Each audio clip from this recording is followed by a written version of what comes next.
al'umma ina mana barkanmu da warhaka. Da fatan mun waye da cikin koshin lafiya. Hukumar wannan gidan TV mai suna Burtali TV da ma'aikata baki daya ina ma al'ummar Najeriya baki daya. Barka da Juma'a. Da fatan an yi sallar Juma'a lafiya. Ubangiji Allah ya karbi don mu. Amin summa amin. Masoya wannan gidan TV ko kuma masoya shiga dandalin yanar gizo-gizo ina muku fatan alheri. Da fatan kuna nan kun shirya tsaf don jin shirye-shiryen mu da muke gabatarwa a wannan gidan TV mai suna Burtali TV. Idan ba ku manta ba yana kawo muku shirye-shirye daban-daban, musamman wani shiri wanda yake gabatar da shi a daidai wannan lokaci, wato mai suna Hatsin Bara. Wato shirin Hatsin Bara shiri ne na musamman wanda yake tattaunawa da sana'o'i daban-daban, sana'a wadda bata saba ma addinin musulunci ba ko kuma wadda bata saba ma doka ta ƙasar mu Najeriya. So wannan bidiyo da za mu nuna muku a wannan gidan TV wanda hukumar yada labarai ta BBC Hausa ta je ta tattauna, mu kuma muka shiga rumbun tara labaranta, mu kuma muka dauko za mu zo mu gabatar muku a wannan gida. Amma kafin mu gabatar da wannan bidiyo akwai tsokaci ko kuma akwai bayanai da al'umma suke yi akan wannan bawan Allah ko kuma akan wani shahararren barkwanci, wato marigayi Rabilu Musa Dan Ibro. Rabilu Musa Dan Ibro mutum ne shi wanda ya dade yana fafatawa a fagen wasanni na Hausa kuma a ɓarayin barkwanci, wato comedy kenan a turanci. Allah mai kwa mai komai ya ɗauke shi shekaru da dama da suka gabata. To al'umma idan kuka yi musanna a hankali, Ibro mutum ne shi mai yawan zira'a. Cikin zira'arsa ko kuma cikin zira'ar shi akwai ɗaya daga cikin wanda ya ikirarin zai gaje shi, wato ma'ana zai zo ya zauna akan kujerar da mahaifin shi, wato Rabilu Musa Dan Ibro. Mara tattauna da BBC Hausa suka yi da shi ya nuna ma al'ummar duniya cewar shi in Allah so yadda zai yi kokari ya ga yayi kamar yadda mahaifin shi yake.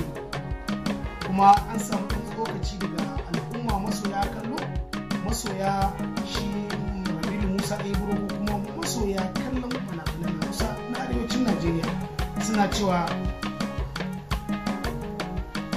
a matsayin shi wannan yaro ya bar sana'ar wasan kwaikwayo don ba zai kai kamar mahaifin shi ba. Shi kuma yaro ya yi ma al'ummar duniya alkawarin cewa insha Allah zai yi iya kokarin shi ya ga ya kwatanta abin da mahaifin shi yake yi, har ma yana tunanin kilan Allah ya bashi dama ya ga ya dora akan yadda mahaifin shi yake yi. Masu kallo, mun tattauna kaɗan daga cikin al'umma akan ra'ayinsu da shawarwari akan wannan bayani da BBC Hausa ta tattauna da yaron marigayi Rabilu Musa Dan Ibro. Masu kallo, kafin mu haɗa ku da wannan bidiyo na mahaifin shi sannan kuma mu koma daga tattauna da BBC suka yi, bari mu haɗa ku da ɗaya daga ciki ko biyu ko uku, sai dai abin da ya sawwaka ku ji irin shawarwari da kuma ra'ayinsu akan wannan dan marigayi Rabilu Musa Dan Ibro. Masu kallo, har kullum dai ni ne madugun shirin naku Hussein Ismail. Masu kallo, bar ma a kuda sanci riya ba za ta yi ba ta inda haka ne kan gaskiya ne sai Allah ya yi sa'a, tun da ya faɗa inda kuma tunin nashi ne tsalle sai ya kwatanta, don ba rage cewa zai iya bi ba tunda ban ga moment din shi ba ko ba haka ba. Zan iya ce Allah ya yi sa'a, Allah kuma ya bashi nasara. Ina na fans zan yi bai shawara gaskiya ba zan so ya rabu da muradin shi ko ba, amma zan bai shawaran cewa su samu ne a ce yana ganyen sana'a shi yana kuma drama, domin ana yin da yawa a cikin wanda suke drama za ga suna sana'a suna karatu sannan kuma suna drama.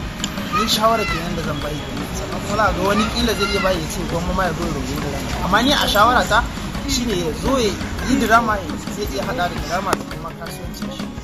Wannan TV Allah ya daga shi, Allah kuma ya albarkace shi, Allah kuma ya kare shi da dukkan wasu shi. Banniran su ka natsu ko baka natsu ba? ai na ci na natsu banniran su. To dan Allah ka bi, ka ji ko? Shikenan ma ishe ne sa su gane.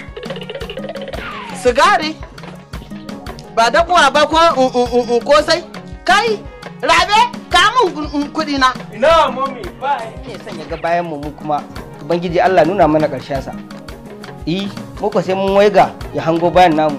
Suna na Hannafura Bilu Musa, an haife ni garin Dallasan da ke Warawa Local Government, sannan na yi primary ina a garin Warawa Local Government Primary Model School, sannan na yi secondary school ina a GSS Ajingi da ke Ajingi Local Government, sannan yanzu haka ina ci gaba da karatu a FCE Kano. So abin da ya ja hankali na fara yin wasan kwaikwayo shine saboda ina ganin abubuwa kala-kala da ake yi wa mahaifina, kamar misali addu'a ma. Rana ba za ta fito ta faɗi ba tare da an masa addu'a ba a koda yaushe, da kuma fatan alkhairi. Ka ji ana ubangiji Allah ya ji kan wani, ko guri na je aka nuna ni, to wannan abu shine ya ja hankali na ga wannan, naga ai aiki sana'a ce mai kyau, har mahaifina ake masa addu'a shine ya ja hankali na har na fara wasan kwaikwayo. Ƴaƴan mahaifina mu 19 ne, kuma ni ne na 5 a ciki. Muna da maza 10 mata 9. Abin da yasa na zaɓi fannin barkwanci saboda na ga yanzu yanayin damuwa ta yi wa mutane yawa a cikin zukatansu, musamman ma shi mahaifina lokacin da yana raye.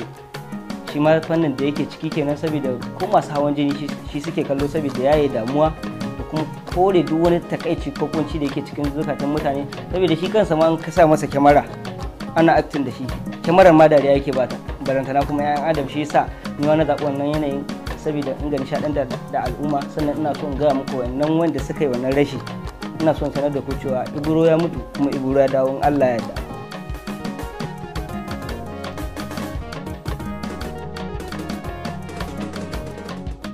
Bayan sana'ar fim da nake gaskiya bana yin wata tsakar sana'ar, sai dai karatu da nake yi. To wannan abu mai sauki ne in gwada maka yanayin yadda mahaifina yake acting.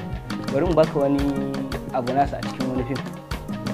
An kore ni daga gidanmu, an kwace matata, an bai wani banza wanda ba ma kanina bane. Reno ne aka kashi gidan nan, ka gaishe na wani dan takuraren yaro da ka san kutu, an kashi wai shi da ya fi ni muhimmanci. Fi sabilillahi wannan cin mutunci har yaya. Ta dange mu ba wani yaro uwa kudu, dama tun da na ganshi kwalkwale daga san dan kwakwa, ta ce wannan yaron ba dan arziki ba ne. Kaga wannan shi ma na baka ɗaya, bari in baka wani guda biyu wanda ake masa wani abu. Duk mai son ya ga bayan mu kuma ubangiji Allah nuna mana ƙarshen sa. Muka sai mun waiga ya hango bayan namu dan ubansa. Kaga irin wannan suna da yawa, in na fara yi maka su ba za su lissafa ba, dan ina yi maka ma sai ka ce shine ba ni bane ba. Babban buri na a rayuwa shine in ga na cimma abin da nake so a zuciyata, kuma abin da nake so in cimma a zuciyata shine ina so in kai matsayin da mahaifina ya taka, an Allah ya yarda. Saboda ya taka matsayi ne wanda a Afirka ba inda ba za ka je ka ce, kai da sauran kasashe ma wanda suke jin kamar kalar yare namu haka, ba inda ba za ka je ka ce wani ba a san shi ba. To wannan abin shine har yasa ni nake so in cimma abin da nake so a zuciyata, kuma ina so